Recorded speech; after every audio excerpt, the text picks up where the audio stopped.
Les Restos du Cœur organisaient ce matin leur toute dernière distribution de l'hiver à Lille. Ici, ce sont les bénéficiaires du quartier du Faubourg de Béthune qui ont pu s'approvisionner en produits d'hygiène et en produits pour bébés. Une collecte réalisée par le Conseil municipal des enfants pour la 15e année consécutive. Le fruit d'un mois de mobilisation pour ces jeunes Lillois qui se sont investis dans cette opération solidaire. Ce matin, ce sont pas moins de 305 familles qui ont bénéficié de cette collecte dans l'un des quartiers les plus populaires de la capitale des Flandres. Thibaut Paquis a rencontré quelques-uns de ces enfants issus du Conseil municipal des enfants. Grâce aux actions de solidarité, on a réussi à plus s'entendre et à devenir solidaires les uns les autres et pas que avec les personnes qu'on ne connaît pas, mais aussi entre nous dans le groupe. Et ça a été difficile pour certains. On s'est fait des rendez-vous pour ramener les alimentations pour le Resto du Cœur et voilà. On a comme notre directrice nous a demandé de ramener des choses pour le Restaurant du Cœur et du coup on a ramené et dans toutes les écoles il y a un camion qui passait dans les écoles pour prendre tous les trucs du Restaurant du Cœur et puis aujourd'hui on les a ramenés ici. Nous sommes très fiers d'avoir participé à cette aventure. Le Nord-Pas-de-Calais, la région la moins attractive de France, c'est le résultat d'une étude menée par Michael Page, Page Personnel et Région Job. Elle révèle que 11% seulement des salariés se disent prêts à s'installer chez nous. Juste derrière le Nord-Pas-de-Calais, on retrouve l'Est, l'Île-de-France, les DOM-TOM et la région Centre. La région la plus attractive s'avère être le Sud-Ouest. Alors malgré cette étude, quels sont les atouts de la région? Car il y en a. Nous avons posé la question aux Lillois, mais pas que. J'ai rencontré beaucoup de jeunes dans ma vie qui sont venus pour leurs études dans le Nord et beaucoup ne sont pas repartis. Comme disait dans le film, bon, on pleure quand on arrive et on pleure quand on repart, et je crois que c'est vrai. Il y a vraiment une chaleur humaine particulière dans le Nord-Pas-de-Calais. Et puis les paysages aussi, hein, on a à la fois des beaux paysages dans le Nord-Pas-de-Calais, puis on est proche d'Amsterdam, on est proche de Londres, proche de Bruxelles, donc on est vraiment une capitale européenne, c'est très plaisant. Je trouve qu'il y a pas mal de projets d'aménagement, des requalifications de la région et ça c'est très bien pour une région qui était disons assez pauvre avant et maintenant je trouve que c'est une région qui bouge assez. Je me doute que la vie est un peu dure pour les Lillois et que certains ont peut-être tendance à partir et que quand on est dans un endroit magnifique, parfois on ne le voit plus. Voilà pour ces propos recueillis ce matin sur cette grande place de Lille, sous le soleil en tout cas.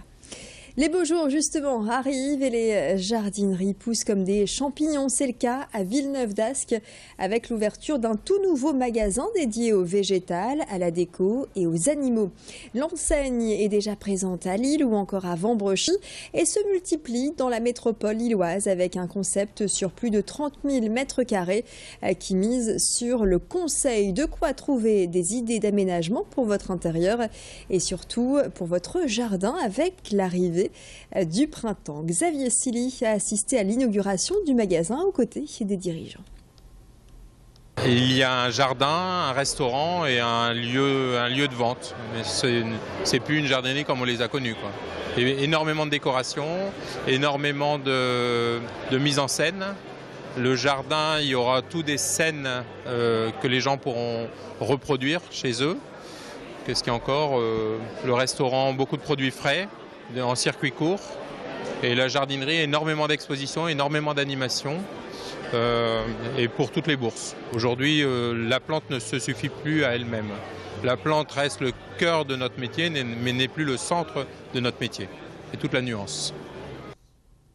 En ce jeudi, Grand Lille TV s'associe à la Journée nationale de l'audition, l'occasion de faire un focus sur les actions et démarches mises en place en faveur des sourds et malentendants. À Lille, l'association Signes de Sens a créé un jeu de cartes original, dites-le avec des signes. Le but, sensibiliser chacun à la langue des signes tout en s'amusant. Les joueurs doivent avoir trouvé le plus de mots pour remporter la partie. Une sorte de Uno avec des cartes représentant 50 signes au total, voulant dire bonjour, aimer, thé, arbre. Le projet a été financé grâce à un site internet de financement participatif. Ce sont des cartes en fait, où vous avez un signe dessiné et le nom écrit qui correspond au signe. Et donc le principe du jeu, c'est d'envoyer aux gens des défis-signes. Donc par exemple, de soit leur montrer le signe, en faisant par exemple ça. Qu'est-ce que c'est? Si la personne devine cuisiner, du coup elle remporte la carte. Et si elle ne devine pas, ou si elle se trompe, c'est moi qui garde la carte. Et ça vient ma pile, en gros, de signes. Et quand la pile de signes atteint 10 cartes, vous avez gagné la partie. Et après, les cartes rouges, vertes vous permettent de voler des cartes aux autres, de leur demander de les recommencer, etc. etc. Donc ça vient perturber l'ordre du jeu. Et plus d'infos sur www.signedesens.org. On termine avec la question du jour en partenariat avec la Radio Métropolis et en rapport en ce jeudi avec la journée nationale de l'audition. Êtes-vous attentif au niveau sonore de votre casque audio? C'était la question du jour. Vous nous avez répondu oui à 71%. Merci pour votre participation et vos votes toute la journée. Prochaine question du jour, ce sera demain matin dans la matinale d'Adrien Lanois dès 6h30. Tout de suite, retrouvez les prévisions météo et puis d'autres reportages. Excellent début de soirée.